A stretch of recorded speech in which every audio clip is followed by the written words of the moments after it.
So Godzilla x Kong, the new empire, not the frozen empire, that was last week.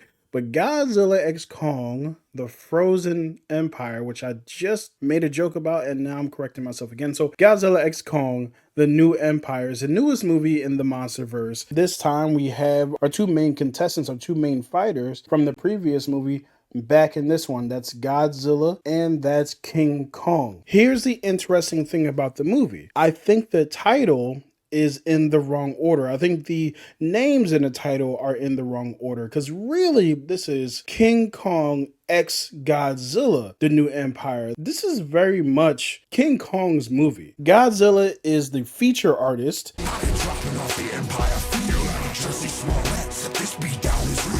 And King Kong is the main act. Japan, you were a metaphor for nuclear war, but in Hollywood they left your balls on the cutting room floor. Godzilla sprinkled in just a little bit, kind of towards the middle and the end is when he starts making his big appearance. I don't want you guys to go in thinking that you're about to get an hour and a half of Godzilla or however long this movie was, because honestly, I have no idea. This movie is very interesting in that it's not a particularly good movie, but it is the candy bar that I asked for.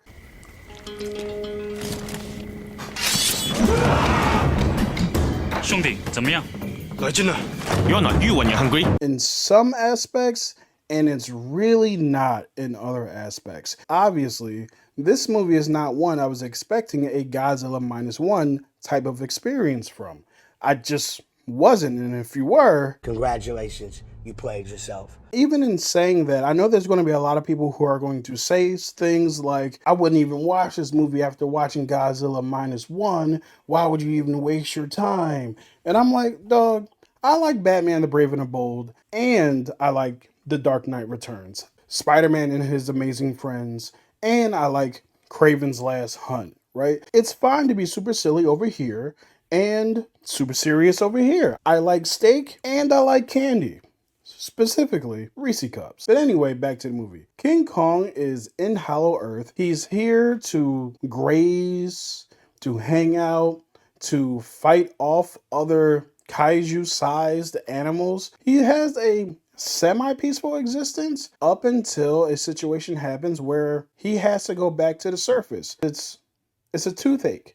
He has to get a toothache fixed, which is kind of comedic, but at the same time, it's like, that's what brought you back to the surface? I get it. I'm actually going to the dentist this Saturday, so it's not like maintenance is something I'm not used to, right? But it was kind of like, really? But anyway, King Kong comes back up to the surface, gets his toothache fixed, and they find a way to bring the humans back down with him. They're going down to look for something specific. There's some signals, all these kinds of very scientific gobbledygook that happens throughout this movie.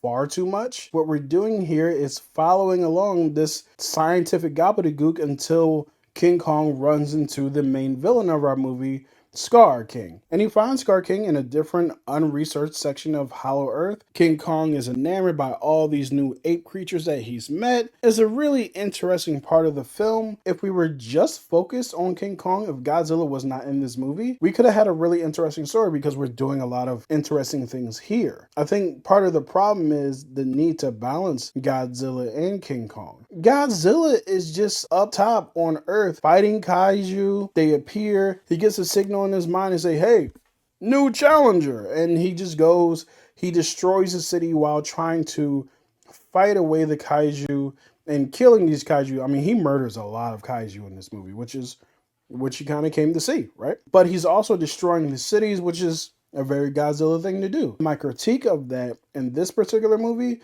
is that nobody seems to care. Typically in these Godzilla movies, they're like, oh my God, look at the destruction. Run! It's Godzilla! It looks like Godzilla, but due to international copyright laws, it's not. Still, we should run like it is Godzilla! Though it isn't. Ah! There's a character in this movie who literally says, well, Godzilla's protecting us, so who cares if he knocks down a couple cities? Excuse me? What are we talking about here? It's a little strange, the lack of empathy some of our heroes have for these cities that are being destroyed. Godzilla destroys the city, killing another kaiju at the same time. And then he goes back to sleep. Literally in a public city, he goes to sleep. And people are like, hey, there's Godzilla. Can't wait till he wakes up and destroys another city. Is this a very Godzilla thing to do? Yes. But what I'm also really trying to emphasize here is that nobody cares. No one. Until he's actually needed for the plot in Hollow Earth, they just have him going around killing other kaiju, powering up. They say, oh, he's powering up for something. Something's coming. It doesn't really give much of a story for Godzilla's side of this thing. This, like I said, this is a very Kong-focused movie. Now, the other thing that we want to talk about here is our villain, Scar King. Is Scar King a good villain, a good challenge for Godzilla, for King Kong? I think that he's a worthy challenge for King Kong, but if this was a Godzilla issue where Godzilla was the first person to interact with him, he would have been dead in 5 minutes. He's really the weakest villain of the MonsterVerse franchise that we've seen so far. King Ghidorah is taking this dude out quick. Rodan is taking this dude out. The Mutos from Godzilla 2014 are taking this dude out. I think the only villains that probably would have had a hard time with him are the Skull Diggers from the Kong Skull Island movie. And because of that, that left me kind of flat. It's like watching the opponents in all of the Rocky movies, Apollo Creed, Clubber Lang, Ivan Drago, and then you get to Tommy Gunn and you're like, who the fuck is that guy?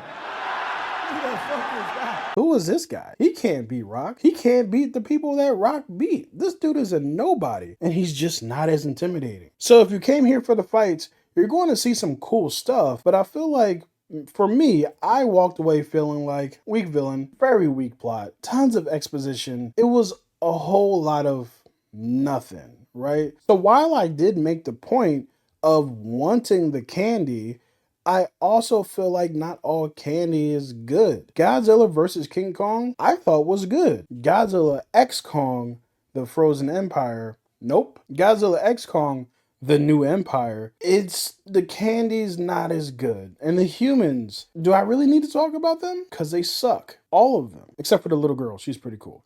And some people who I will not spoil in this movie. How many sparks would I give this movie? 2.5 sparks out of 5. And that's mainly because this movie is super light on anything of substance, but at the same time, Big monster! so that gives, half, 2.5 at least. Sometimes when you properly adjust your expectations, it still fails to meet those lower expectations. So what did you guys think of the movie? Let me know in the comments, and I'll talk to you guys next time.